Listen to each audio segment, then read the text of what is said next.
Ignited Minds Tutorials has recently uploaded a video on the topic of space missions for Class X students. The video covers topics such as the Class X Maharashtra State Board topic of space missions, and is an explanation of the knowledge surrounding the topic. With the rise in popularity of space exploration and curiosity amongst students, this video is sure to be a valuable resource. It provides clear explanations and examples of past space missions, as well as an overview of future missions that could be taken up by countries across the world. This video is a great way for students to learn about different types of missions, their objectives, challenges and possibilities.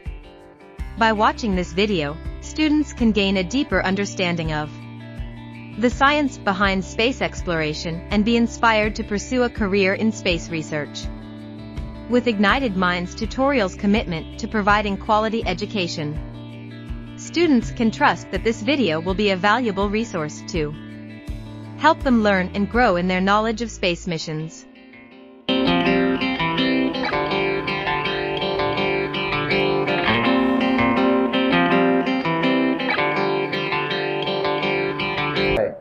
तुम्हारी मस्ती मुझे disturb नहीं करती है, लेकिन मैं बोल रहा हूँ थोड़ा सा सीरियस हो जाइए।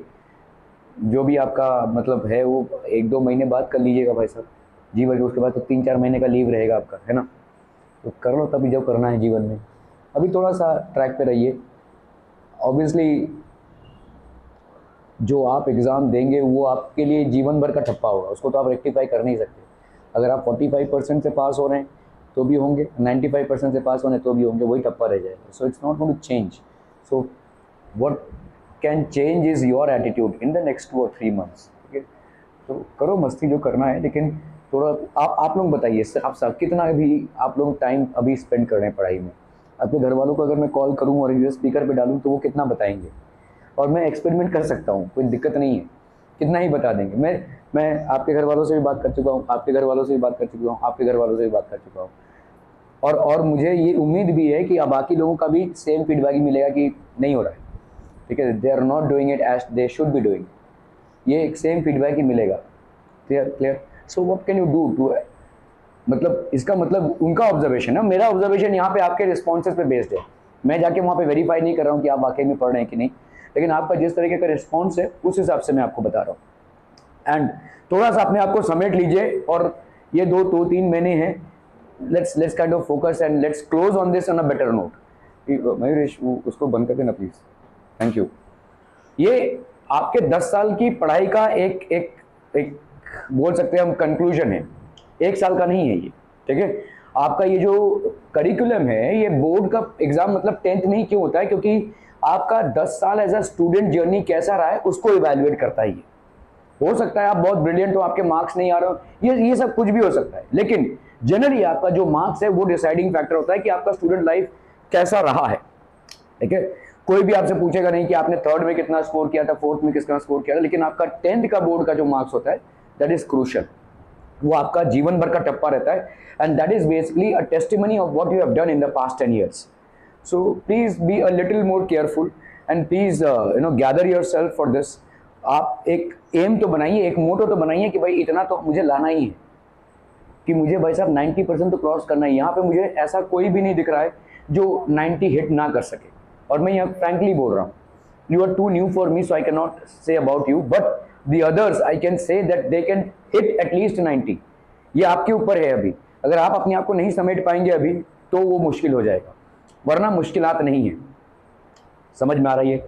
PYQs देखिए भाई साहब, प्रैक्टिस कीजिए, प्रॉब्लम सेट अगर कर सकते हैं तो बेस्ट। मैथ्स में अगर आपने हर एक्सरसाइज का प्रॉब्लम सेट कर लिया, हर चैप्टर का प्रॉब्लम सेट कर लिया, आपका मतलब मैं आपको लिख के देता हूँ, मैथ्स में आपको 90% से कोई नीचे नहीं ला सकता, आप लाएंगे ही लाएंगे। प्रॉब्लम सेट को हर एक चैप्टर का प्रॉब्लम सेट उठाइए और कीजिए। अगर आपने वो क्रैक कर लिया ना, हर एक सेट का प्रॉब्लम, हर एक चैप्टर का प्रॉब्लम सेट, मैथ्स में आपका 90% आना ही आना, ये मैं आपको गारंटी के साथ बोल सकता हूँ। ठीक है भाई, रही बात साइंस की तो उसमें तो पढ़ना है आपको। ठीक है, so please strategise yourself people, this would be the last chapter that we will be dealing with in your science. ठीक है, सो एक थियोरेटिकल चैप्टर है, कोई ज़्यादा कैलकुलेशन है नहीं। स्पेस में जितने भी मिशंस हुए हैं उसके बारे में है ये चैप्टर बेसिकली। और स्पेस एक हमेशा हमारे लिए एक वंडरफुल एस्पेक्ट रहा है। क्या हो रहा है भाई साहब, इंसान की क्यूरियोसिटी हमेशा रही है स्पेस के ऊपर, और स्पेस में ऐसे सारे ऑब्जेक्ट्स हैं, ठीक है, हर एक ऑब्जेक्ट का एक और हर एक सेलेस्टियल बॉडी का एक पर्पस है, ठीक है। हम ऐसा नहीं बोल सकते पता नहीं जुपिटर कहाँ है, वहां पे पता नहीं एस्टेरॉयड बेल्ट क्या कर रहा है। Everything is pretty much managing, ठीक है। ये सारे जितने भी आपके स्पेस के चीजें हैं, they are there for a purpose, they are serving a purpose, ठीक है। So we will study about this space के जो मिशन हुए हैं।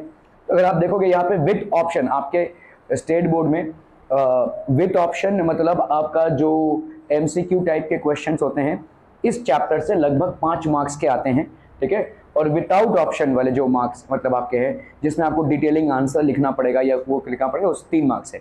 तो कंपैरेटिवली दूसरे चैप्टर से इसका वेटेज थोड़ा सा कम है, कम से कम इस पोर्शन में तो कम है। बाकी में तो एमसीक्यू तो आपका हम ऑलमोस्ट हर चैप्टर का इक्वल वेटेज है, 5 मार्क्स के आ सकते हैं, 5 मार्क्स वालों में ये आ सकता है।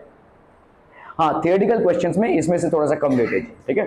इसका मतलब ये नहीं है कि इस चैप्टर को इग्नोर करना है, छोटा सा चैप्टर है, ठीक है, थोड़ा सा ध्यान से पढ़ेंगे तो नैया पार हो जाएगी।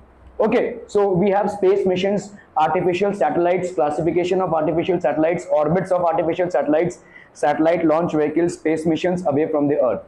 तो space missions की बात करते हैं भाई साहब, ठीक है। A journey by a manned or unmanned vehicle into space for a specific reason to gather scientific data normally is termed as a space mission, ठीक है। तो आपका जो जर्नी होता है manned और unmanned vehicle, एक जर्नी जिसकी हम बात करते हैं by a manned or an unmanned vehicle। Manned or unmanned vehicle मतलब क्या हो जाएगा भाई साहब आपका, इंसान हो या इंसान ना हो, ठीक है। जितने भी आपके सैटेलाइट्स हैं वो अनमैन्ड है, समझ में आ रहा है भाई। सैटेलाइट्स तो घूमते रहेंगे, ठीक है, वो तो उसको तो आपने रखा ही है घूमने के लिए, तो वो तो भाई साहब उसमें कोई रहेगा नहीं, वो ऑटोमेटिकली रिमोट कंट्रोल होगा यहाँ से, ठीक है। तो इसको हम अनमैन्ड बोलते हैं, ठीक है। और मैन्ड मतलब जहाँ पे लोग जाते हैं, जहाँ पे उस स्पेसशिप के अंदर रहते हैं लोग। नासा वगैरह में अगर आप जाएंगे तो भाई साहब स्पेस में जो लोग जाते हैं उनको अलग से ट्रेनिंग दी जाती है। The training is very rigorous training, 1-1.5 साल का ट्रेनिंग होता है भाई साहब कि स्पेस में रहना कैसे, विदाउट ग्रेविटेशन आप उस लाइफ को समझिए कैसा कॉम्प्लिकेटेड होगा। आपका जो फूड डाइजेस्ट हो रहा है ना भाई साहब वो नहीं हो पाएगा, क्योंकि आप जो फूड खा रहे हैं वो आपके ऑसोफेगस से नीचे जा रहा है, तो that also has gravitation part in it, ठीक है। वो ग्रेविटेशन नहीं होगा, मतलब आप सॉलिड फूड खाना आपके लिए बहुत प्रॉब्लमेटिक हो जाएगा वहां पे, ठीक है। Are we clear on this one, ठीक है। ये सब तो है ही, आप सो भी नहीं पाएंगे, सो भी नहीं पाएंगे मतलब सोएंगे कैसे, आप बिस्तर पे गिर जाते हैं वैसे आप सो गए। नाउ अंडरस्टैंड, अगर आपकी ग्रेविटी नहीं हो तो आप तो वैसा फ्लोट करते हैं, टुमुक टुमुक ऐसे करते रहेंगे वैसे, you will not be able to sleep, right. तो think about the very common things that you do in life, you will not be able to do it in space, ठीक है। So it's a very complicated process, और इसीलिए अलग से वैसा इनको training दी जाती है। एक नॉन जीरो या जीरो ग्रेविटी के एटमॉस्फेयर में इनको रहना पड़ता है पहले अर्थ में, एक स्पेशल चेंबर क्रिएट किया जाता है जहां पे इनको ट्रेनिंग दी जाती है। They should be used to that kind of life, only then they will be able to survive out there, ठीक है, क्लियर है। So journey by manned or unmanned vehicle into space for a specific reason to gather scientific data normally is termed as a space mission. Scientific data भी हो सकता है या कोई और पर्पस भी हो सकता है, ठीक है, okay. Objectives behind space missions to put artificial satellites, हमारे आर्टिफिशियल सैटेलाइट्स पे भाई साहब हमारा सारा सब कुछ चल रहा है। आपका टीवी के सारे कार्यक्रम चल रहे हैं भाई साहब, मोबाइल चल रहा है, इंटरनेट चल रहा है, सब कुछ भाई साहब आपके सैटेलाइट्स पे चल रहा है। तो आज की तारीख में जो तमाम सैटेलाइट्स हम लॉन्च करते हैं और उसको अलग अलग ऑर्बिट्स में आप प्लेस करते हैं, तो उसका स्पेसिफिक फंक्शन भाई साहब जो to put artificial satellites in orbits around the earth for research and various other useful applications, ठीक है। ये आपका भाई साहब एक हो गया सैटेलाइट्स डालना। स्पेस मिशन का एक ऑब्जेक्टिव हो गया सही ऑर्बिट पे सही सैटेलाइट को डालना, ठीक है, okay. To send the spacecraft to outer space for close observations and understanding of the objects in solar system और आउटसाइड सोलर सिस्टम, ठीक है। To send the spacecraft to outer space for close observations, जो भी आपके solar space में objects हैं उनकी एक अच्छी सी अंडरस्टैंडिंग रखना, ठीक है, that is basically the purpose of, ठीक है, okay. Importance of space missions, due to space missions the world has come closer, it has become very easy to contact a person in any part of the world within seconds. आज की तारीख में भाई साहब, अभी आज से 50 साल पहले अगर किसी इंसान ने आपसे बोला होता कि भाई साहब आप खड़े खड़े किसी से दुबई में बात कर सकते हैं या बैठे बैठे भाई साहब आप किसी से अमेरिका में बात कर सकते हैं, तो शायद आप पे लोग हंस पड़ते, है ना, ये कैसे हो सकता है भाई साहब, ठीक है। तो लेकिन आज भाई साहब हो सकता है, ठीक है, आप चैट कर सकते हैं, आप वॉइस मैसेज कर सकते हैं, आप प्रॉपर वीडियो कॉलिंग कर सकते हैं, ये सारे तमाम चीजें आप कर सकते हैं, ठीक है। All has happened because of space, ठीक है, ये स्पेस की वजह से, due to space missions the world has come closer. तो आपका वर्ल्ड जो है it has come closer, it has become very easy to contact a person in any part of the world within seconds. तो आपका इंसान कहीं पे भी रहे in any part of the world, it is very easy to contact that person, ठीक है, clear है। Due to internet every information is available at your fingertips. Internet की वजह से भाई साहब सारे इंफॉर्मेशन जो है आपके फिंगर टिप्स पे अवेलेबल हैं। We can gather information about worldwide events sitting at home.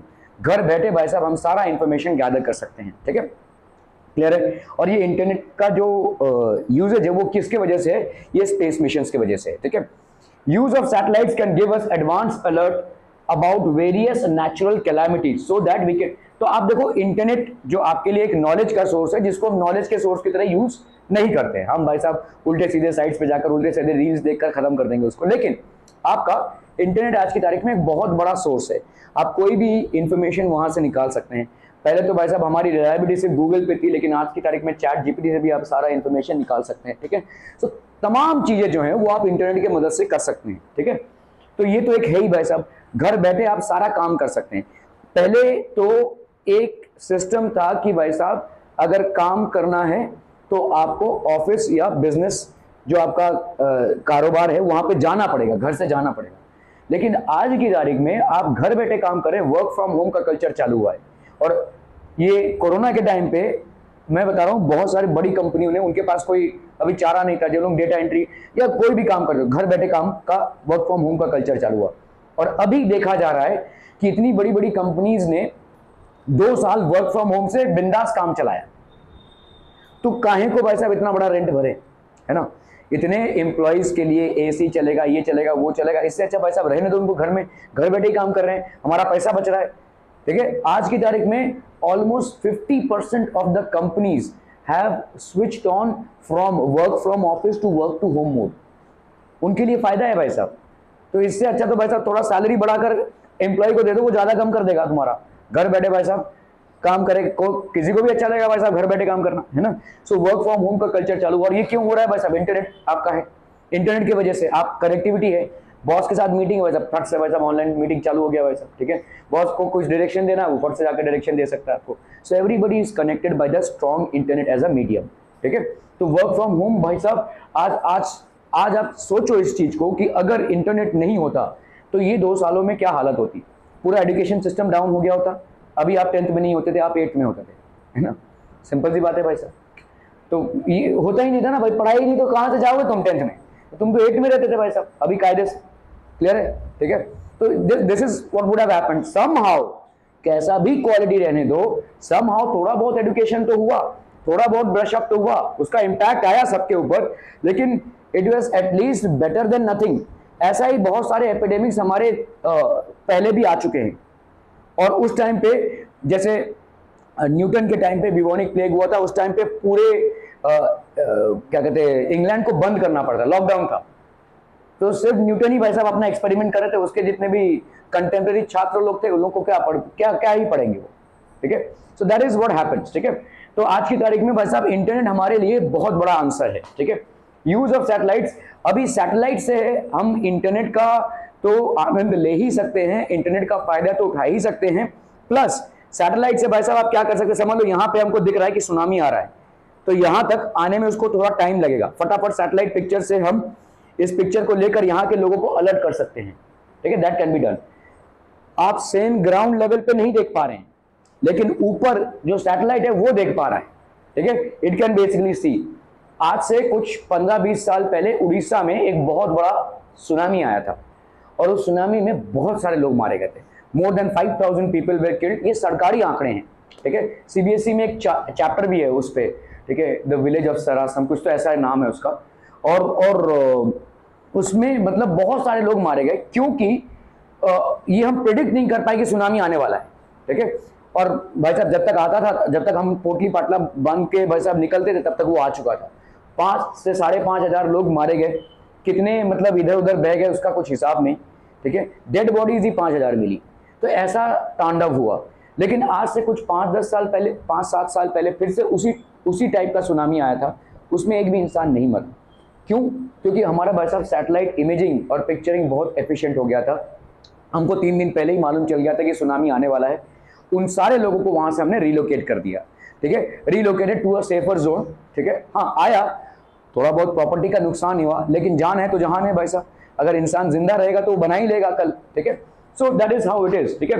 Use of satellite can give us advance alerts about various natural calamities, ठीक है। अर्थक्वेक को हम प्रेडिक्ट नहीं कर सकते, बट डेफिनेटली सुनामीज, फ्लड्स, ठीक है, बहुत स्ट्रॉन्ग विंड्स, इन सारी चीजों को हम, आंधी तूफान, इन सारी चीजों को हम प्रेडिक्ट कर सकते हैं सैटेलाइट इमेजिंग के लिए, so that we can take proper precautions. सही टाइम पे सही इंफॉर्मेशन अगर पहुंचती है तो डिजास्टर का इंपैक्ट कम हो जाता है, ठीक है। डिजास्टर का इंपैक्ट नहीं होगा तो ऐसा तो नहीं होगा, डिजास्टर का इंपैक्ट तो होगा, लेकिन हम कम से कम जानों को तो बचा सकते हैं, ठीक है। We can basically save the lives, okay. During war the aerial surveillance can be used to get information about the enemy actions. ये एक और है भाई साहब, एरियल सर्वेलेंस है। एरियल सर्वेलेंस मतलब आपके सैटेलाइट पिक्चर से हम एनिमी एक्शंस को देख सकते हैं भाई साहब, ठीक है। सो ये आप कर सकते हैं। वैसे भी आपका आज की तारीख में ड्रोन का यूज काफी ज्यादा होने लगा है, ठीक है, okay. It is also possible to explore the fossil reserves and minerals in the earth. Satellite imaging से कुछ सेंसर्स ऐसे होते हैं जो अर्थ के अंदर जो मिनरल्स हैं उनको डिटेक्ट कर सकते हैं। अभी समझ लो कहीं अर्थ पे कोई जंगल एरिया है, आपको कुछ नहीं मालूम, कोई गया ही नहीं है वहां पे, कोई जंगल एरिया है, कोई आइसोलेटेड आइलैंड है या कोई बैरन लैंड है, ठीक है। लेकिन सैटेलाइट से हम पकड़ सकते हैं कि भाई साहब उसके नीचे काफी सारा एल्यूमिनियम रिसोर्सेज है या आयरन ओर है, ठीक है, या पेट्रोल ही है, ऐसा हम प्रेडिक्ट कर सकते हैं। और फिर हम जाकर भाई साहब वहां पे माइनिंग कर सकते हैं, ठीक है। क्योंकि इतना बड़ा हमारा अर्थ है भाई साहब, हम क्या अभी ये लेकर बैठे कहाँ कहाँ हम जाएंगे और कहाँ कहाँ टेस्ट करेंगे, क्या क्या मिलेगा, ठीक है, it's not possible. But satellite आपका बहुत दूर दराज के इलाकों का एक इमेजिंग कैप्चर कर लेता है। तो satellite will be able to predict weather that particular land area which seems to be barren और which is getting used for some other purposes can be used for mining, ठीक है, can be used for draining out important resources within the earth, ठीक है। It is also for the fossil reserves को, fossil reserves basically क्या है, oil, ज्यादा करके oil है आपका, ठीक है। ऑयल जिससे आप क्रूड ऑयल से जिससे आप पेट्रोलियम वगैरह एक्सट्रैक्ट करते हैं, ठीक है। फॉसिल रिजर्व्स भी हम निकाल सकते हैं, and minerals in the earth, ठीक है। तो ये सब तमाम चीजें हैं जो सैटेलाइट्स के लिए बहुत जरूरी हैं। और सैटेलाइट्स क्या हो जाएगा, this will B basically something that is launched from the earth, ठीक है। The celestial body that revolves around a planet with independently revolving around the sun is called a satellite, ठीक है। तो आपका देखो ये प्लैनेट हो गया और इसमें हमने एक सैटेलाइट डाला, ये सैटेलाइट भाई साहब घूम रहा है अर्थ के बाजू में, ठीक है, and independently revolving around the sun. तो आपका भाई साहब ये अर्थ के आजू बाजू घूम रहा है और अर्थ किसके बाजू में घूम रहा है भाई साहब, सन के बाजू बाजू में। तो क्या सैटेलाइट सन के आजू बाजू में भी घूम रहा है? यस, ठीक है, क्योंकि अर्थ के बाजू में कौन घूम रहा है, सैटेलाइट, और अर्थ किसके बाजू में घूम रहा है, सन। तो क्या सैटेलाइट भी सन के बाजू में घूम रहा है, इंडिपेंडेंटली घूम रहा है? यस, ठीक है, is called a satellite. There are two types of satellite, with natural satellite and artificial satellite. हमारे लिए नेचुरल सैटेलाइट कौन हो गया भाई साहब, मून, ठीक है, जो नेचर से हमको मिला है। जुपिटर के 12 मून है भाई साहब, ठीक है, उसके पास 12 मून है, हमारे पास एक ही मून है, ठीक है। ये हमारे लिए नेचुरल सैटेलाइट हो गया। जो हम अलग अलग सैटेलाइट्स लॉन्च करते हैं, ठीक है, वो हमारे नेचुरल सैटेलाइट्स नहीं होंगे, वो मैन मेड सैटेलाइट्स होंगे। जिन सैटेलाइट्स का उपयोग हम करते हैं स्पोर्ट्स ट्रांसमिशन में, या इंटरनेट के लिए, या भाई साहब ये सुनामी प्रेडिक्शन के लिए, या हमारे बाउंड्रीज को सेफगार्ड करने के लिए, ये सब तमाम सैटेलाइट्स की यूजेस होती हैं। These are known as artificial or man-made satellites, ठीक है। A natural satellite is an astronomical object orbiting the Earth or any other planet. तो एक एस्ट्रोनॉमिकल ऑब्जेक्ट है भाई साहब जो अर्थ को ऑर्बिट कर रहा है, ठीक है। Example, moon is a natural satellite of the earth. तो मून भाई साहब क्या हो जाएगा, natural satellite of the earth. A man made object revolves around the earth और any other planet in a fixed orbit, it is called an artificial satellite, ठीक है। तो मैन मेड ऑब्जेक्ट भाई साहब क्या हो जाएगा, रिवॉल्व करेगा अराउंड द अर्थ और any other planet in a fixed orbit, ये फिक्स्ड ऑर्बिट में रिवॉल्व करेगा, it is called the artificial satellite. INSAT, GSAT, IRS etcetera. INSAT हो गया भाई साहब, जीसैट हो गया, आईआरएस हो गया, ये सब आपका भाई साहब क्या हो जाएगा, आर्टिफिशियल सैटेलाइट्स, ठीक है। चलो भाई साहब बात करते हैं। The first person to step on the moon is Neil Armstrong और राकेश शर्मा। नील आर्मस्ट्रॉन्ग, राकेश शर्मा कौन थे भाई साहब, हमारे इंडिया से पहली बार गए थे वो, ठीक है। बट जो आपका स्पेसशिप था वो रशियन था, ही रशियन स्पेसशिप था, उसमें राकेश शर्मा गए हुए थे इंडिया से पहली बार मून में, ठीक है। So the first person to step on the moon was Neil Armstrong, okay. A man made object revolving around the earth or any other planet in a fixed orbit is called a natural satellite or artificial satellite. It is known as an artificial satellite. The first artificial satellite was sent to space by Soviet Union, Sputnik. ठीक है, it was known as Sputnik. ठीक है. Classification of artificial satellites depending on their functions. Satellites are classified into following categories. तो हम देखेंगे भाई साहब क्या क्या कैटेगरीज है इनका. ठीक है. वेदर रिलेटेड इंफॉर्मेशन, ठीक है, जो चाहिए होता है, जो बहुत जरूरी है, क्योंकि इससे हम प्रेडिक्ट कर सकते हैं कि सुनामी तो नहीं आ रहा है, या इससे हम ये प्रेडिक्ट कर सकते हैं कि कहीं कोई साइक्लोन तो नहीं आ रहा है, या कहीं कोई आंधी तूफान तो नहीं आ रहा है, ताकि हम लोगों को प्रिकॉशन लेकर, यहाँ तक कि भाई साहब जो लोग मछुआरे होते हैं, ठीक है, the people who catch fish, the people who earn their livelihood by catching fish, they are alerted on proper time.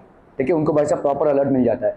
अगर आप किसी ऐसे बीच पे जा रहे हैं जो बेसिकली एक टूरिस्ट एरिया है, कभी कभी बीच पे भी डेंजर्स होते हैं, तो वहाँ पे भाई साहब जो लाइफ गार्ड्स होते हैं उनको पहले से इन्फॉर्मेशन आ जाती है, वो पूरे बीच को इवैक्यूएट कर देते हैं, so that no untoward incident happens. ठीक है. Okay, so weather satellite is basically used to study and predict weather. बहुत इंपॉर्टेंट है ये हमारे लिए. ठीक है, स्पेशली इंडिया जैसा प्लेस जहाँ पे कोस्ट लाइन बहुत बड़ा है. ठीक है, इंडिया में 7,500 किलोमीटर्स का भाई साहब कोस्ट लाइन है. आप पढ़ चुके हैं इंडिया और ब्राजील के कंपैरिजन में. इट इज अप्रोक्सीमेटली 7,500 का किलोमीटर्स का कोस्ट लाइन है आपका. ठीक है, ये पूरा जो कोस्ट लाइन है, so that is a huge coastline. और इस कोस्ट लाइन में कुछ भी हो सकता है, अनप्रेडिक्टेबल वेदर हो सकता है. ठीक है, क्योंकि डीप डाउन अंडर द सी क्या हो रहा है वो उनको मालूम नहीं है. ठीक है. Okay, so to study and predict weather, INSAT, GSAT, launcher, GSLV, the names of the Indian satellite series and their launch vehicles. तो इनसैट एंड जीसैट ये हो गया भाई साहब आपका वेदर प्रेडिक्शन करता है, इनसैट एंड जीसैट. और इनको लॉन्च किसने किया है? जीएसएलवी. जीएसएलवी इनका लॉन्चिंग पैड है. ठीक है, जीएसएलवी जो मशीन है वहां पे लॉन्च हुआ है. And INSAT and GSAT are primarily used for weather predictions. अगर आप कभी न्यूज देखते रहेंगे, न्यूज में ये बंडलबाजी जो होता है उस नहीं, मैं एक्चुअल न्यूज की बात कर रहा हूँ. ये इसने वो कर दिया, वो किसने, डिबेट नहीं. ठीक है, एक्चुअल न्यूज जो होता है उसमें आप देखोगे वेदर रिपोर्ट रहता है. वेदर रिपोर्ट में आपका मैक्सिमम टेम्परेचर, मिनिमम टेम्परेचर, कहीं बारिश होगी कि नहीं, ये सारा प्रेडिक्शंस कहाँ से कर सकते हैं हम? ये इनसैट और जीसैट के सैटेलाइट से. ठीक है, ये ऑलरेडी हमारे अर्थ के ऑर्बिट में घूम रहे हैं and they will predict the India's weather. ठीक है. Communication satellite to establish communication between different locations in the world through the use of specific waves. Communication मतलब आपका इंटरनेट का कम्युनिकेशन हो गया भाई साहब. ठीक है, इंटरनेट का कम्युनिकेशन वगैरह सब कुछ ये होता है इनसैट और जीसैट. अगेन इसका लॉन्चर कौन है? GSLV. Broadcast satellite to telecast television programmes. Television programmes मतलब अभी समझो जैसे भाई साहब इंग्लैंड में कहीं पे मैच चल रहा है, उसका लाइव टेलीकास्ट तुम इंडिया बैठे देख सकते हो. ठीक है, उस लाइव मैच को आप कैसे देख रहे हैं? ये एक सैटेलाइट है जो वहां से पिक्चर को कैप्चर करके आपको रिले कर रहा है. ठीक है, तो this is known as a broadcast satellite. ये ज्यादा करके टेलीविजन चैनल्स के लिए होता है. मैं एक ऐसे सदी का इंसान हूं जहां पे भाई साहब टेलीविजन लॉन्च हुआ था इंडिया में. तो उस टाइम पे भाई साहब आपका 11 बजे टीवी प्रोग्राम चालू होता था और लगभग शाम के 8 बजे खत्म. तो 11 बजे तक कुछ नहीं आएगा, फिर शाम के 8 बजे को कुछ नहीं आएगा. ठीक है, पहले तो 3-4 घंटे के लिए चालू किया था, फिर धीरे धीरे इसको बढ़ाया. ठीक है, और एक ही चैनल था, दूरदर्शन. ठीक है, वो एक थका मारा सा आता था भाई साहब दूरदर्शन, लेकिन अच्छा था. उसमें आपके पिक्चर्स वगैरह नहीं आते थे, उसमें आपका कृषि दर्शन आता था, ये सब कुछ न्यूज़ आता था, ये सब तमाम चीज़ें थी. ठीक है, अगर आप अपने पेरेंट्स से पूछेंगे तो वो भी यही किस्सा बताएंगे आपको.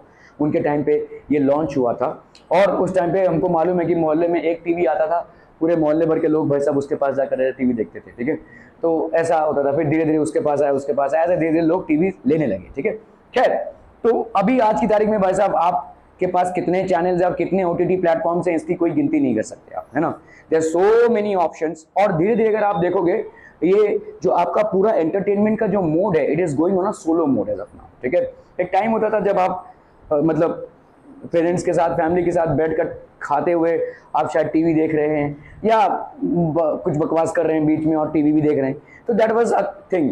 नाउ पीपल आर तुम जाओ तुम जाओ उधर भाई साहब, तुम जाओ उधर, सब भाई साहब अलग अलग सीरीज चल रहा है सबके मोबाइल में, है ना. So now entertainment is basically going into a personalised mode. ठीक है, शायद आज से 5 से 7 साल बाद आपके पिक्चर हॉल्स नहीं रहेंगे. It's a very much. अभी कौन जाएगा भाई साहब मूवीज देखने? अगर मूवीज हम देख सकते हैं घर बैठाए, तो भाई अभी भाई साहब मूवीज़ देखने के लिए आपको तैयार होना पड़ेगा, फिर भाई साहब बाइक निकालना पड़ेगा, गाड़ी निकालनी पड़ेगी, उसको पार्क करना पड़ेगा, इतना टाइम जाएगा।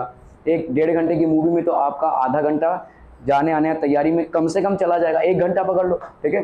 तो उससे अच्छा भाई साहब नेटफ्लिक्स चले जाओ, ये चले जाओ, दुनिया भर का भाई साहब फटाफट बैठ के आप घर के एक कोने में बैठ के देख सकते हैं, उसको अपने टाइम के हिसाब से देख सकते हैं, ठीक है। मूवी का टाइमिंग होना चाहिए, टिकट मिलेगा कि नहीं पता नहीं भाई साहब, ठीक है। तो ये सारी तमाम चीज़ें हैं।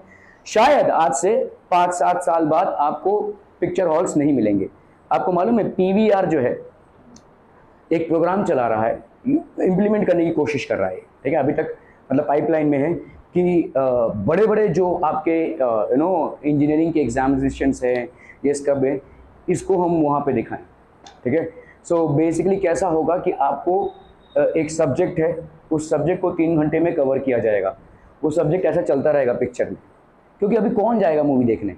You will have to come up with something innovative, ठीक है। उस सब्जेक्ट को आप किसी प्रोफेसर के पास पढ़ने जाएंगे, किसी क्लास में पढ़ने जाएंगे, तो क्लास की पूरी फीस भरनी पड़ेगी आपको, है ना। लेट्स से वैसा बड़ा कोई सब्जेक्ट है तो आपको पूरे साल की, कोई तो ऐसा पढ़ाएगा नहीं, हाँ तुम एक सब्जेक्ट के लिए 1 दिन के लिए आ सकते हो, ऐसा नहीं, ऐसा तो कोई नहीं पढ़ाएगा ना भाई साहब। किसी कॉलेज में भी नहीं पढ़ाएगा, किसी स्कूल में भी नहीं पढ़ाएगा, और किसी कोचिंग क्लास में भी नहीं पढ़ाएगा। लेकिन अगर ये ऑप्शन हम स्टूडेंट्स को दें कि भाई साहब ये वाला चैप्टर और या ये वाला टॉपिक कवर हो रहा है, ठीक है, 150 रुपये दो और ये देख लो भाई साहब, तो आकर भाई साहब लोग ऐसा देख सकते। ये चल रहा है PVR पे, क्योंकि उनके पास अभी पिक्चर कहाँ से लॉन्च होंगे और कौन देखने आएगा।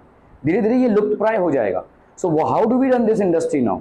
तो ये ऑप्शंस वो लोग देख रहे हैं, they are seeing for these options.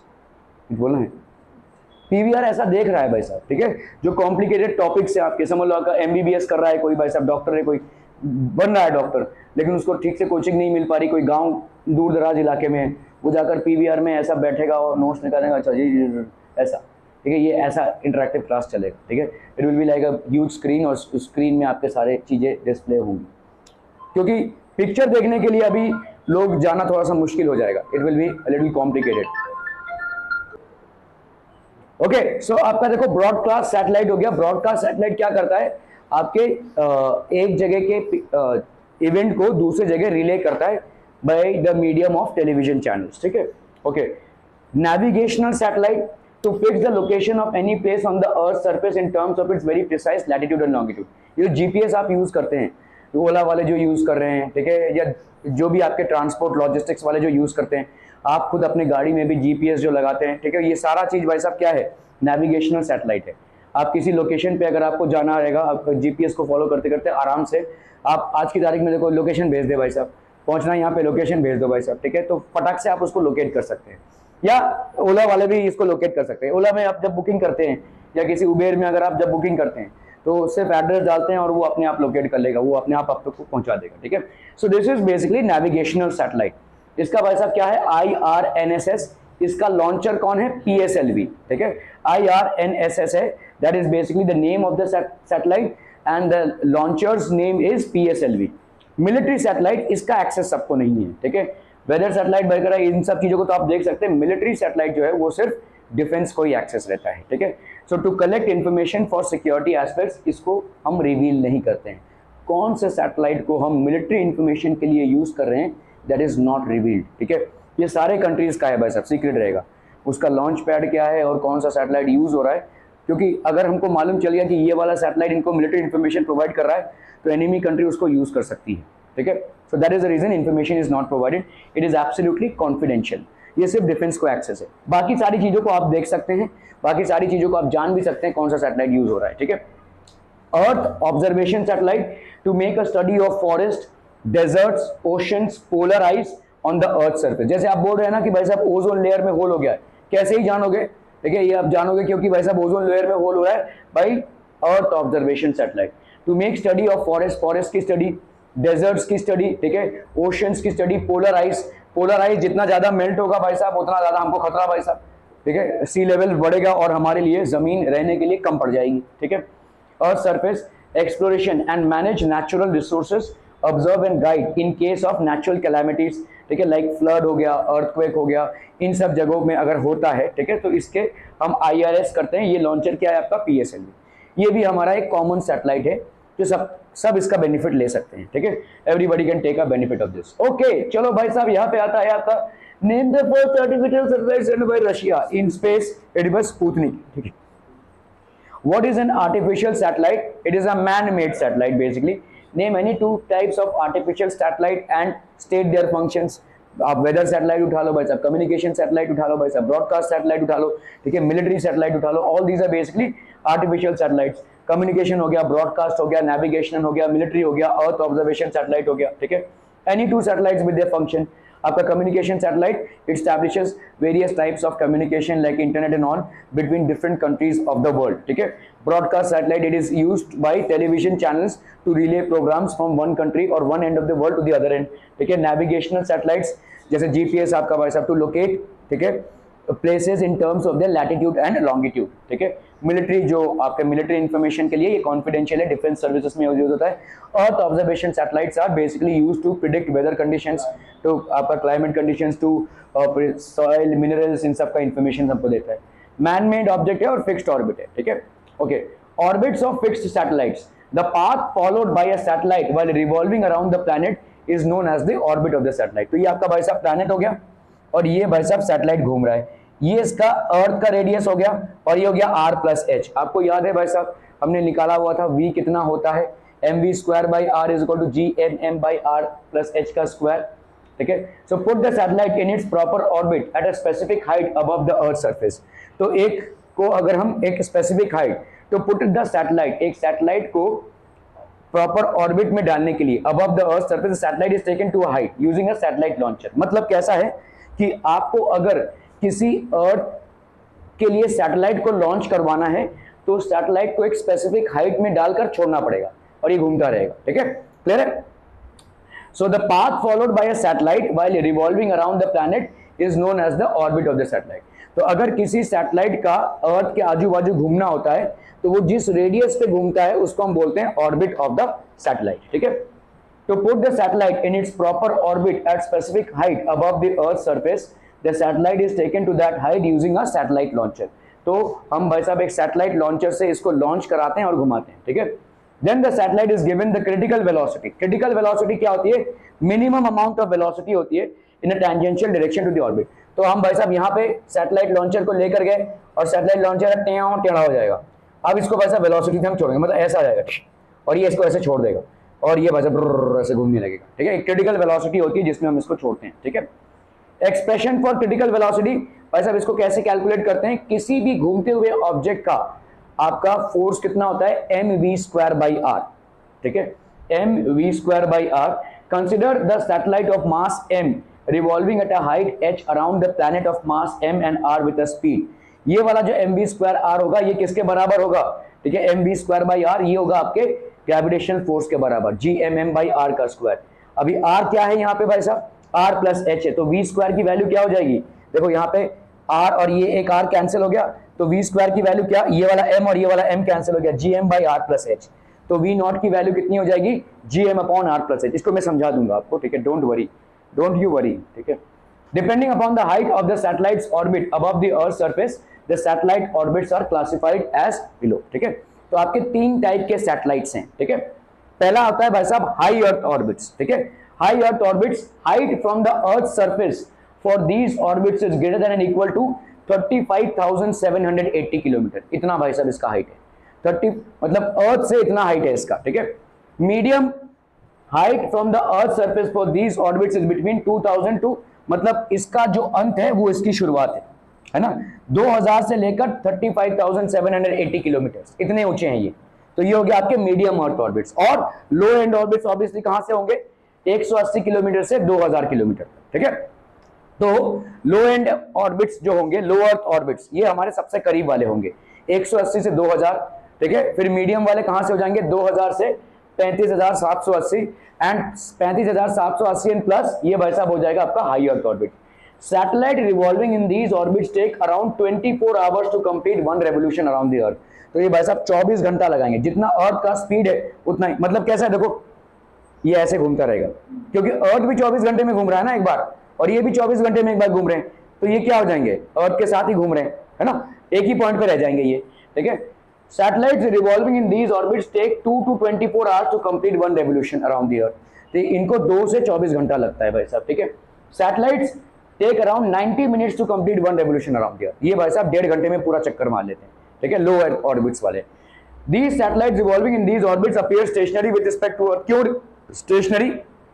देखो तुम एक बस में बैठे हो और ये एक और बंदा एक बस में बैठा हुआ है, अगर दोनों बस सेम स्पीड से जा रहे हैं तो तुम बोल सकते हो ना भाई साहब आपस में दोनों मूव नहीं कर रहे हैं, हाँ इनके आजू बाजू पेड़ पौधे लोग मूव कर रहे हैं, but related to each other they are not moving. After 1 hour also they will be able to see each other, ठीक है। तो इसी तरह से भाई साहब अगर कोई सैटेलाइट है जो अर्थ के आजू बाजू घूम रहा है और अर्थ का स्पीड भी 24 आवर्स है और इसका भी 24 आवर्स है, तो ऐसा ही लगेगा ना कि ये फिक्स्ड है, ऊपर ही है हमारे, ठीक है। So this will appear as fixed, ठीक है। तो satellites revolving in these orbits appear stationary with respect to the earth. The satellite revolving in these orbits do not appear stationary with respect to Earth. Why? Because हाँ अगर किसी satellite का कौन से में मीडियम में 24 आवर्स है period of rotation का तो वो फिक्स अपीयर करेगा, अदरवाइज 24 से जिसका भी कम रहेगा वो फिक्स्ड अपीयर नहीं करेगा, ठीक है। The satellites revolving in these orbits do not appear stationary with respect to the Earth. ये भाई साहब घूमते हुए नजर आएंगे। Satellites revolving in these orbits can be used for carrying signals for telephone, television, etc. and also in the applications like meteorology. Meteorology मतलब अर्थ के अंदर चीजों को डिटरमिन करना, ठीक है। So these can be used for telephone, they can be used for television etcetera, इन सब चीजों में यूज होता है। Satellite revolving in these orbits can be used in the study of polar regions. Polar regions में use होता है भाई साहब, ठीक है। This is primarily used in polar regions. Satellites revolving in these orbits can be used for scientific experiments and atmospheric studies. Examples geo stationary satellites. Geo stationary हम क्यों बोल रहे हैं? क्योंकि भाई साहब with respect to the earth it is stationary, ठीक है। अर्थ घूम रहा है और इसी स्पीड से ये भी घूम रहा है, तो इसीलिए हम इसको क्या बोल रहे हैं? जियो स्टेशनरी। एक्चुअली में स्टेशनरी नहीं है, लेकिन इसका स्पीड अर्थ के रोटेशन के स्पीड के बराबर है, ठीक है। So hence it is known as geo. Geo मतलब अर्थ, स्टेशनरी, अर्थ के रिस्पेक्ट में ये स्टेशनरी है। Satellites revolving parallel to the equator, earth revolve in these orbits, ठीक है। GLONASS global navigation satellite system, GPS है भाई साहब आपका ये, इसी से आप किसी जगह का लोकेशन परफेक्टली मैच कर सकते हैं। And Telstar 1 revolve in these orbits. International space station and Hubble telescope. Hubble telescope आपका बहुत बड़ा टेलीस्कोप है जिसमें से आप सारा मतलब स्पेस का सारा कुछ देख सकते हैं। Hubble telescope revolve in these orbit. तो हबल टेलीस्कोप बेसिकली एक सैटेलाइट है जो यहाँ पे घूम रहा है और इसका इंफॉर्मेशन सब लोग देख सकते हैं, ठीक है। It basically captures all the images of all the celestial bodies revolving, ठीक है, around the sun. Okay. Main function of Indian remote sensing satellite is to study the weather, to observe and guide in case of natural calamities like flood and earthquake. तो यहाँ पे भाई साहब हो जाएगा Indian remote sensing this natural calamities like flood and earthquake. Observe the given diagram and answer. What is the velocity v in this figure called? Critical velocity और escape velocity, तो ये होगा critical velocity. This is known as a critical velocity. Escape velocity मतलब वो भाग गया, ठीक है, उसको भाई। तो किसी बॉडी को, चाहे तो नोट कर लीजिए, किसी बॉडी को अगर आप एस्केप कराना चाहते हैं from the earth's gravitational pull, तो उसको भाई साहब आपको एक स्पीड देना रहता है जिसकी वैल्यू होती है 11.2 किलोमीटर पर सेकेंड, ठीक है।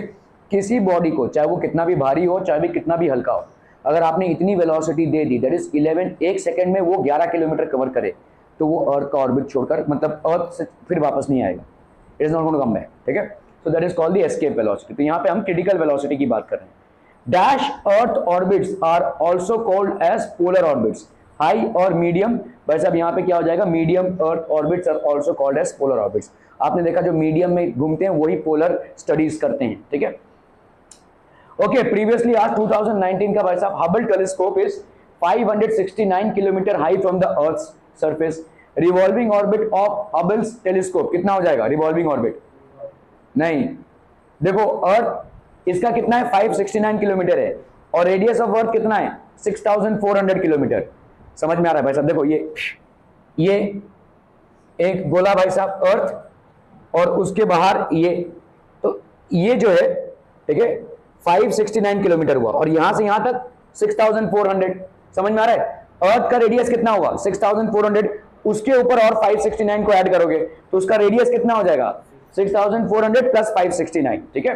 Okay, so this is basically किस में आ जाएगा? ये लो अर्थ ऑर्बिट में आ जाएगा, क्योंकि आपने देखा कि भाई साहब जो लोग 2000 से, सॉरी कहां से, लो अर्थ ऑर्बिट मतलब हो गया आपका टिल 2000, है ना, टिल 2000, 180 से 2000 में, तो किस में आ रहा है भाई साहब, ये 180 से 2000 में आ रहा है। What is geostationary satellite, why are geostationary satellites not useful for studies of polar region. Geostationary satellites are very high satellites, ठीक है, इनका भाई साहब रेडियस ही मतलब कितने ऊपर है ये अर्थ के, 35,000 से ऊपर है, ठीक है, सो इनको हम यूज नहीं कर सकते पोलर रीजन्स। टाइम पीरियड, क्योंकि देखो पोलर रीजन्स को अगर आपको स्टडी करना है तो एकदम फिक्स नहीं रह सकता वो, ये आपके जियोस्टेशनरी सैटेलाइट अर्थ के साथ ऑलमोस्ट फिक्स्ड है, ठीक है, so time period is same as the rotation of earth.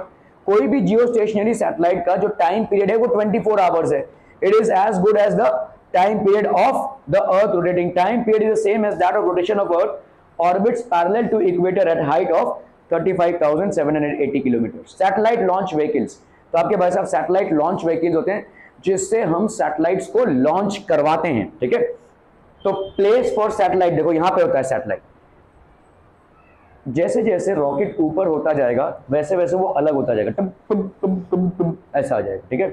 So 6 rocket booster engine होता है जिसमें सॉलिड फ्यूल होता है which provides the initial thrust, ठीक है, फिर फर्स्ट स्टेज हो गया solid fuel, second stage, third stage, fourth stage, और ये हो गया आपका प्लेस ऑफ सैटेलाइट, ठीक है।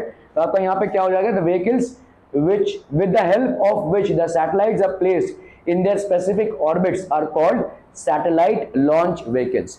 तो इन व्हीकल्स को हम क्या बोलेंगे भाई साहब, सैटेलाइट लॉन्च व्हीकल्स बोलेंगे, ठीक है।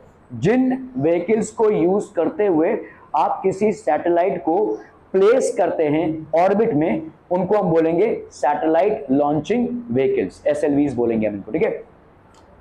Polar satellite launch vehicle, PSLV बोलते हैं इसको, ठीक है, which was designed by ISRO, हमारा जो स्पेस रिसर्च ऑर्गेनाइजेशन है, Indian space research organisation. This PSLV is a 4 stage satellite launch vehicle, 4 stages होते हैं इसके, ठीक है। जैसे जैसे देखो ये ऊपर जाता जाएगा ना, वैसे वैसे ये फ्यूल टैंक यूज हो गया, अब इसकी कोई जरूरत नहीं, ये अलग हो जाएगा, और थोड़ी देर बाद ये वाला फर्स्ट स्टेज है, ये फ्यूल टैंक यूज हो गया, ये अलग हो जाएगा। अलग हो जाने से क्या होगा, इसकी स्पीड बढ़ेगी, है ना भाई साहब, वेट कम हो जाएगा, वेट कम हो जाएगा तो उसकी स्पीड बढ़ जाएगी भाई साहब, जितना आपका वेट कम होता जाएगा उतना उसका स्पीड बढ़ता जाएगा। Each of these stages contains fuel which is burn and each stage is detached from the vehicle after reaching a specific height. So after reaching a specific height, ठीक है, the fuel tanks are detached from the vehicle. This would do what? This would reduce the weight and increase the speed. ठीक है, there is a place at the top of the 4th stage to keep the polar satellite to be launched. तो ये polar satellite है भाई साहब, इसको हम launch करवाते हैं, ठीक है। The first stage along with 6 rocket booster engines provide the initial thrust to the launcher, ठीक है।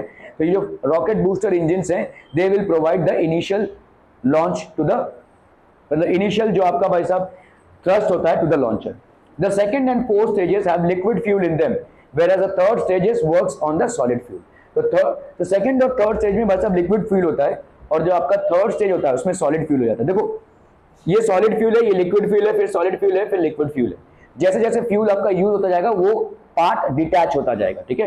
सेकंड एंड फोर्थ स्टेजेस, तो अगर आप देखोगे सेकंड और फोर्थ स्टेज में क्या है, लिक्विड फ्यूल है, और आपका भाई साहब फर्स्ट स्टेज और थर्ड स्टेज में क्या है, सॉलिड फ्यूल है, ठीक है। Second and fourth stages have liquid fuel in them, whereas the third and the fourth stage works on solid fuel. Second and third stages increase the velocity of the PSLV and help it attain the desirable height, ठीक है। Second और third stage में ये second stage liquid fuel का detach हो गया, third stage liquid fuel का detach हो गया। जैसे ये डिटैच हो जाएगा और ज्यादा स्पीड बढ़ेगी, ठीक है। आपका मास जैसे रिड्यूस होगा स्पीड और ज्यादा बढ़ जाएगी, ठीक है। As the launch vehicles can be used only once, they are costly. ये जो launch vehicles होते हैं जिनको हम launching vehicles या LV बोलते हैं, they are costly because they can only be used once. एक बार भाई साहब आपने इसको लॉन्च कर दिया तो एक ही बार लॉन्च होगा ये, फिर से आप इसको यूज नहीं कर सकते, क्योंकि ये सारे कंपोनेंट्स आपके कट ऑफ होते जाएंगे ना भाई साहब, ठीक है। You can not use them. Therefore, the space shuttles which return to the Earth except for the fuel tank and can be reused in multiple launches are developed and used in satellite launching. तो यहाँ पे space shuttles को, तो यहाँ पे हम इसको design करते हैं जो वापस आता है अर्थ में, ठीक है। So therefore, the space shuttles which return to the Earth except for the fuel tank, without fuel tank, and can be reused in multiple launches, जिसको हम multiple launches में use कर सकते हैं, are developed and used in satellite launching, ठीक है। चलिए भाई साहब इसको देखना है। The correct sequence of the stages involve in launching of a satellite in space can be represented as. तो पहला करेक्ट सीक्वेंस क्या होगा, ये 1, फिर सेकेंड, पहले सेकेंड, देख लेते हैं भाई साहब। तो आपका भाई साहब पहले सेकेंड, ठीक है, स्ट्रेट जा रहा है, ठीक है, फिर भाई साहब ऊपर गया हो जाएगा, ऐसा हो जाएगा, ठीक है, थर्ड स्टेज।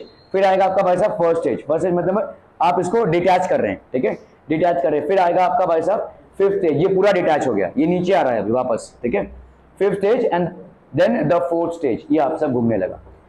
फर्स्ट स्टेज एकदम वर्टिकली ऊपर गया भाई साहब, फिर आपका भाई साहब ये जैसे ऊपर गया तो ये अभी तक है, देखो सारे कंपोनेंट्स इसके हैं, ठीक है, सारे कंपोनेंट्स हैं। अभी ये क्या करेगा भाई साहब, डिटैच करेगा इसको, सैटेलाइट को इसने डिटैच कर दिया, समझ में आ रहा है ये। अभी ये क्या हो जाएगा, नीचे, ये नीचे आ रहा है, सैटेलाइट इधर रहेगा, अभी सैटेलाइट यहाँ पे घूमने लगेगा, समझ में आ रहा है ये। So this would be the first stage, this would be the second stage, this would be the third stage. First stage is vertical, ऊपर जा रहा है, सेकेंड स्टेज वो थोड़ा टिल्ट होएगा ऊपर जाके, टिल्ट होने के बाद भाई साहब क्या करेगा, डिटैच करेगा, डिटैच करने के बाद भाई साहब क्या करेगा, ये नीचे आ जाएगा और ये रह जाएगा और ये घूमने लगेगा ऑर्बिट, ठीक है, this will start orbiting. Which of the following can be used in multiple launches, satellite launch vehicle और स्पेस शटल। तो स्पेस शटल को हम यूज कर सकते हैं, सैटेलाइट लॉन्च व्हीकल को हम एक ही बार यूज कर सकते हैं, स्पेस शटल को हम कई दफा यूज कर सकते हैं, we can use it many a times, ठीक है। On which law does the function of the following vehicle is based on? Newton's third law of motion। कैसे? Every action has an equal and opposite reaction। तो भाई साहब ये सबसे नीचे gas निकल रहा है तो ये सबसे ऊपर जा रहा है। आपका दिवाली रॉकेट जैसे कैसे जा रहा है ऊपर, वैसे ही जा रहा है ना। आपने जो सुली जलाई तो उसका बारूद नीचे की तरफ जा रहा है, इसके लिए वो ऊपर की तरफ जा रहा है। So every action will have an equal and opposite reaction, इसमें बेस्ड है ये Newton's third law of motion, ठीक है। Okay, what is the principle behind the working of satellite launch vehicle?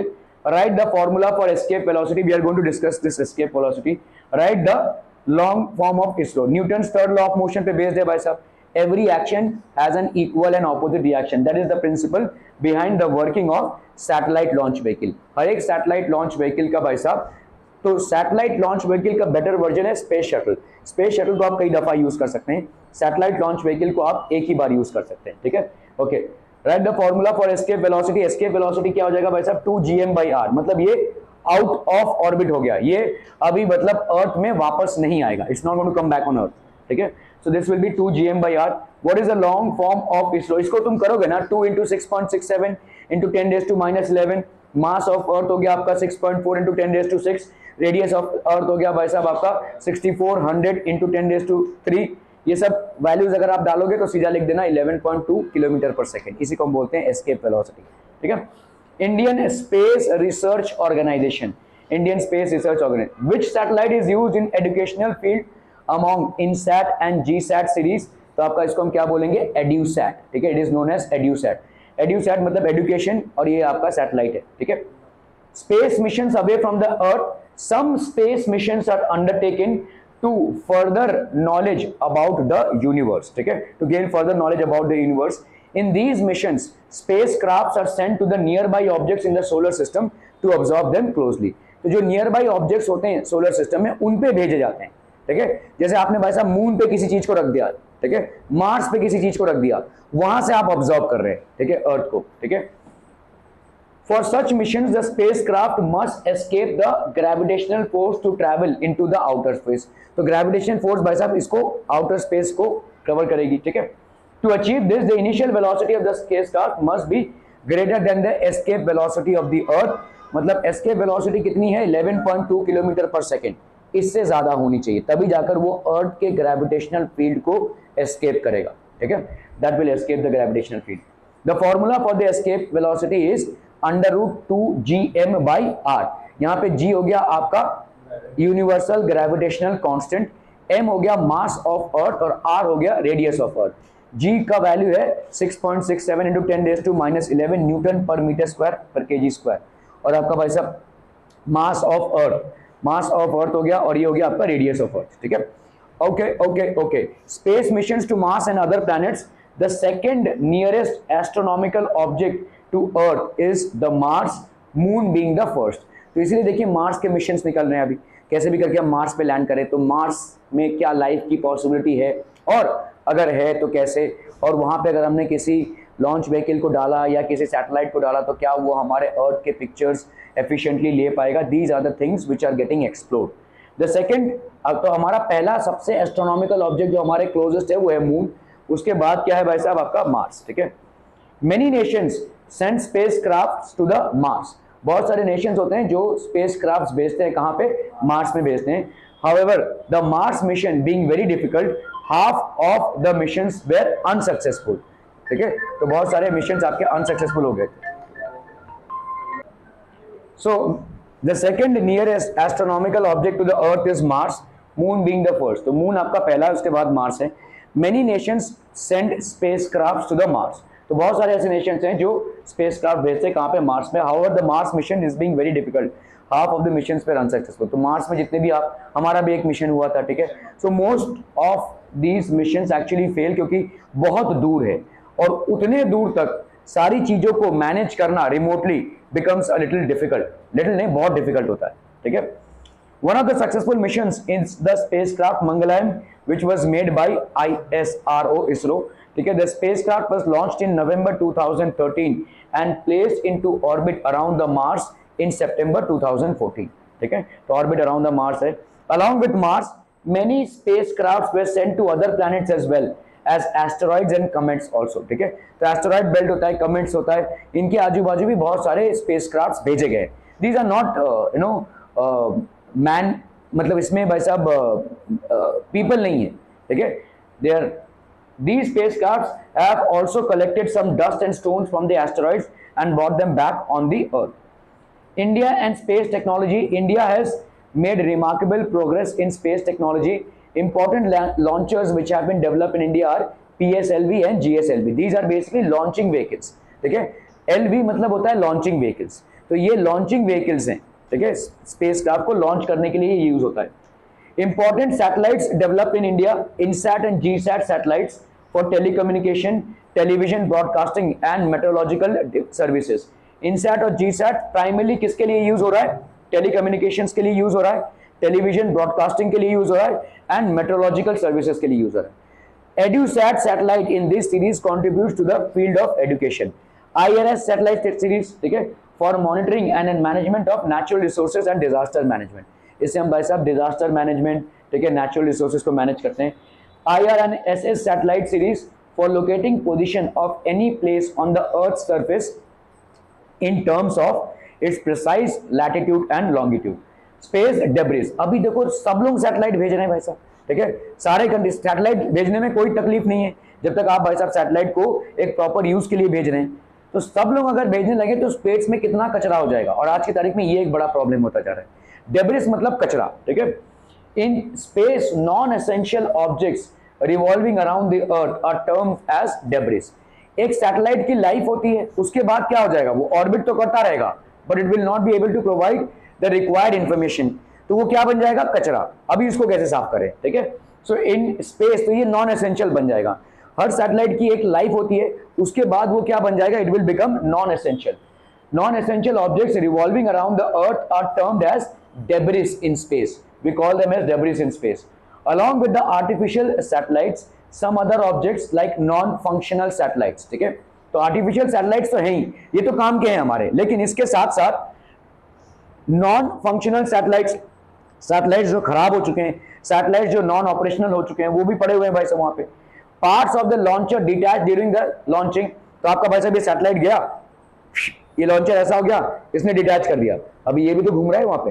ठीक है, इसका कोई काम नहीं है लेकिन ये भी घूम रहा है। ठीक है, so parts of the debris due to collision of satellite with other satellite. कभी कभी भाई साहब जो एक अच्छा सैटेलाइट है वो एक फालतू वाले सैटेलाइट के साथ कोलाइड कर गया, तो ये भी खराब हो गया भाई साहब, है ना, दोनों खराब हो गया अभी, तो ये कचरा जमा हो रहा है भाई साहब। ठीक है, collision of satellite with other satellite और any other object in the space are also revolving around the earth. ये सारे भाई साहब अर्थ के आजू बाजू रिवॉल्व कर रहे हैं, क्योंकि इन्होंने इनको आपने एक ऐसे ऑर्बिट पे डाल दिया है जहां पे ये रिवॉल्व ही करते रहेंगे। ठीक है, चाहे वो डैमेज हो जाए, चाहे वो भाई साहब दुरुस्त रहें, they are going to revolve in that same orbit and this is what is going to generate कचरा। ठीक है, ये भाई साहब कचरा जनरेट करेगा। the debris can collide with the satellites or spacecrafts and damage them।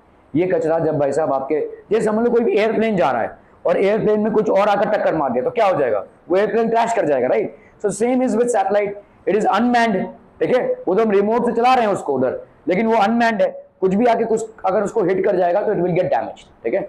सो करोड़ों रुपए खर्च करके जो हमने सैटेलाइट को भेजा है वो डेब्रिस की वजह से डैमेज होगा, और काफी सारा डेब्रिस अभी हो गया है। Some studies and experiments are being done to find a solution to this problem कि कैसे जो नॉन फंक्शनल सैटेलाइट्स हैं, कैसे जो सैटेलाइट्स हमारे किसी काम के नहीं है उनको हम वहां से हटाएं। So a lot of study and research is being done to remove them because they are a threat, ठीक है। The escape velocity, मैंने आपको क्या बोला भाई साहब, escape velocity कितना हो जाएगा, 11.2 kilometre per second, from the surface of the earth is 11.2 kilometre per second, ठीक है। The escape velocity on the moon is dash that on the earth, the escape velocity on the moon, moon में gravity कम होगी कि ज्यादा, कम भाई साहब, तो कम अगर होगी तो उसके लिए एस्केप वेलोसिटी भी कम होगी ना। आप तो मतलब कम स्पीड से किसी चीज को मून के ग्रेविटेशनल फील्ड से बाहर फेंकवा सकते हैं, तो it will be less than that of earth because the gravitational force on the surface of moon is lesser than the earth, ठीक है। Okay, presence of water on moon was first discovered by which of the following missions, Aryabhata या चंद्रयान, तो ये this will B Chandrayaan 1, ठीक है। Mangalyaan is a spacecraft made by ISRO under its mission to Mars, ठीक है। So this will be okay. Previously asked board questions भाई साहब, if mass of a planet is 8 times the mass of the earth and its radius is twice the radius of the earth, what will be the escape velocity for that planet? तो भाई साहब क्या हो जाएगा, भाई साहब simple है, simple, अरे एकदम सिंपल है, अरे क्या कर रहे हो यार, सुस्टेवारी हो जाएगा ये सवाल।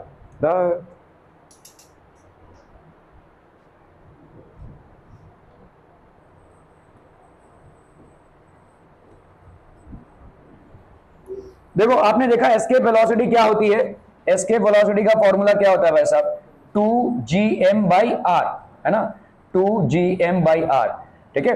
Okay, what will be there, तो अभी हमारा एस्केप वेलोसिटी ऑन अर्थ कितना है, 11.2 किलोमीटर पर सेकेंड है।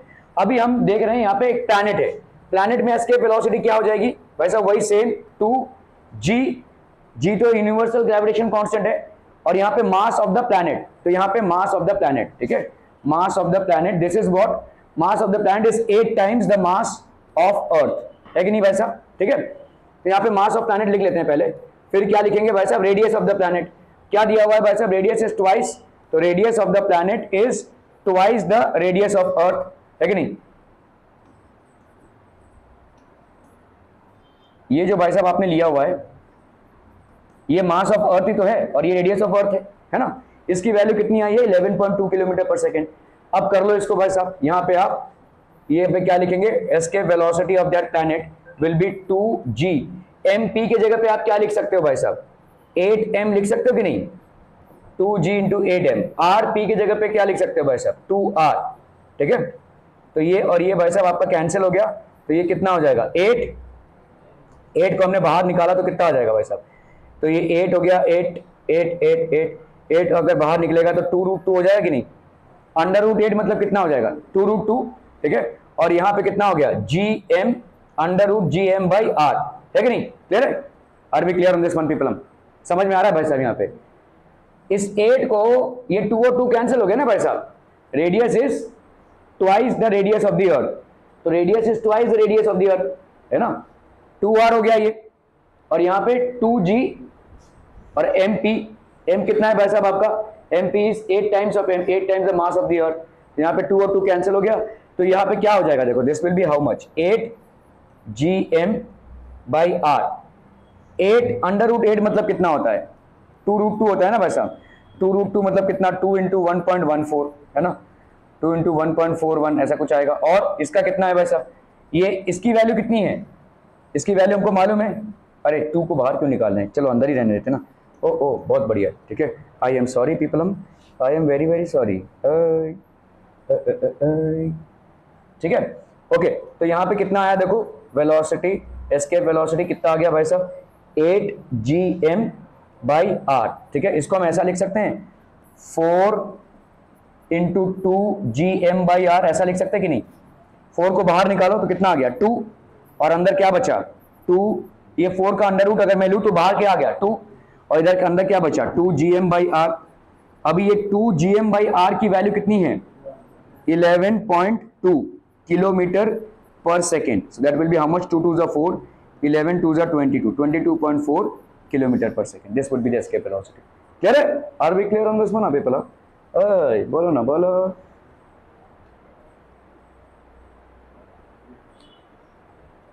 यहाँ पे देखो 22.4 किलोमीटर पर सेकेंड. क्लियरम पीपलम. बहुत बढ़िया भाई साहब, बहुत बढ़िया. What is meant by space debris? So a lot of non functional satellites, ठीक है, are getting accumulated because people are sending satellites like this. So non-essential objects in space debris revolve around the earth along with artificial satellites. Collision can damage functional satellites. This number is basically increasing and there is a difficulty in launching new satellites क्योंकि बस किसी से भी टकरा सकते हैं, है ना. So what is the challenge that we are facing? It is posing a difficulty in launching new satellites. ठीक है, new developed satellites are not being able to replace the old existing ones. ठीक है, क्योंकि debris को हम clear नहीं कर पा रहे हैं. ओके, क्रिटिकल वेलोसिटी भाई साहब आपका क्या हो जाएगा? VC will be equal to GM/r+h. Okay, चलो इसको देख लेंगे भाई साहब. एस्केप वेलोसिटी क्या हो जाएगा 2 GM/r. ठीक है, time period for revolution will be 2r+h. ये आपके भाई साहब सारे कॉन्सेप्ट जो हमने पढ़े हुए हैं. ठीक है, एक देखो यहां पे अगर समझ लो ये अर्थ है,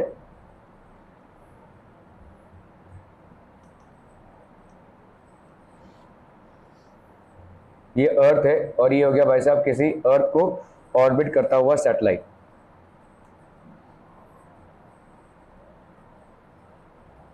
ठीक है, क्लियर. ओके, सो आपका भाई साहब यहां पे ये हो गया अर्थ का radius, that will be the radius of earth. और ये वाला भाई साहब क्या हो जाएगा? दिस विल बी h, है ना.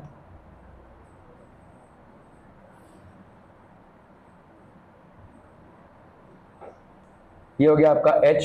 तो ये वाला पोर्शन पूरा कितना हो जाएगा? r+h, है कि नहीं? This will B r+h. ठीक है, क्लियर है?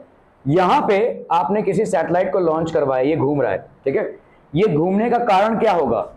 ये घूमने का कारण होगा भाई साहब इस पे लगता हुआ ग्रेविटेशनल फोर्स. इस पे कितना ग्रेविटेशनल फोर्स लगेगा भाई साहब? This will be equal to, समझ लो इस सैटेलाइट का मास है m, अर्थ का मास है कैपिटल M.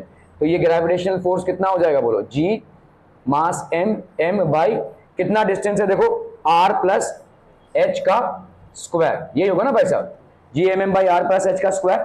और किसी भी घूमते हुए ऑब्जेक्ट पे जो सेंट्रीपिटल फोर्स लगता है फॉर एनी रिवॉल्विंग बॉडी, ठीक है, centripetal force acting on it is given by mv²/r, where v is its speed and r is the radius.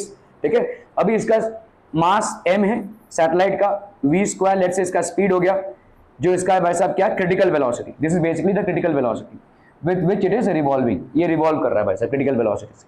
ठीक है, और r इसका रेडियस, टोटल रेडियस कितना हो जाएगा? r+h. ये दोनों भाई साहब आपस में बराबर होंगे, है ना. ये सेंट्रीपिटल फोर्स और ये ग्रेविटेशन फोर्स आपस में बराबर होंगे. तो हम यहाँ पे क्या बोलेंगे? mv² which is basically what? The critical velocity r+h. mv²/r+h is equal to Gmm/r+h का क्या हो जाएगा भाई साहब? स्क्वायर. ये कैंसलम, ये कैंसलम, ये m कैंसलम, ये m कैंसलम. तो vc² की वैल्यू हो गई कितनी? Gm/r+h. ठीक है, तो आपका क्रिटिकल वेलोसिटी कितना हो गया? This will be equal to Gm/r+h. Vc की वैल्यू कितनी हो गई? √of Gm/r+h. क्लियरम पीपलम, आर वी क्लियर? इसी को हम बोलते हैं भाई साहब critical velocity. This is known as the critical velocity. Clear पीपलम. अरे वाह वाह वाह. ठीक है, okay. Any questions people on this chapter? बोलो ना बोलो. ए नहीं, क्यों नहीं? Okay, so देखो man-made objects. What are artificial satellites? Artificial satellites are basically man-made objects which are revolving around the Earth or any other planet. ठीक है, जो भाई साहब अर्थ या किसी दूसरे प्लैनेट के आजू बाजू घूमते हैं उनको हम क्या बोलेंगे? Basically man-made satellites.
मतलब 8 तारीख से शुरू होने वाले। अच्छा 8 तारीख कौन सा दूर है भाई? ओके तो भाई साहब आपका artificial satellite, these are man made objects which are revolving around the earth और any other planet, weather satellite, communication satellite, broadcast satellite, navigation satellite, military satellite, earth observation satellite. तुम्हारा फिल्म कब से है? तो क्या तुम्हारा 8 और 27 दिसंबर, इन लोग हौसला में आ गए भाई साहब। Okay INSAT, GSAT, IRNSS, IRS, ठीक है। हाई अर्थ ऑर्बिट्स आपका हो गया, हाइट जिसकी 35,000 एंड अबव हो। Time period of satellite is approximately equal to 24 hours and that is the reason we call them as geo stationary satellites. Geo synchronous satellites मतलब ये almost अर्थ के साथ ही वैसे घूम रहे हैं, क्योंकि अर्थ का भी time period of rotation 24 hours है और इनका भी time period of rotation around the earth 24 hours है। Geosynchronous satellites evolve in these orbits. Medium Earth orbits, height is between 2,000 km and 35,780 km. Time period of these satellites is 2 to 24 hours. ठीक है. Low Earth orbits, height between 180 km to 2,000 km. Time period of satellite is basically how much? 90 minutes. ठीक है, 90 minutes. ठीक है. Okay. अभी अगर हम देखेंगे यहाँ पे मून मिशंस जो हुए हैं, Soviet Union launched first spacecraft to the moon in 1959. America executed manned moon missions from 1962 to 1972, जिसमें नील आर्मस्ट्रॉन्ग गया था। ठीक है।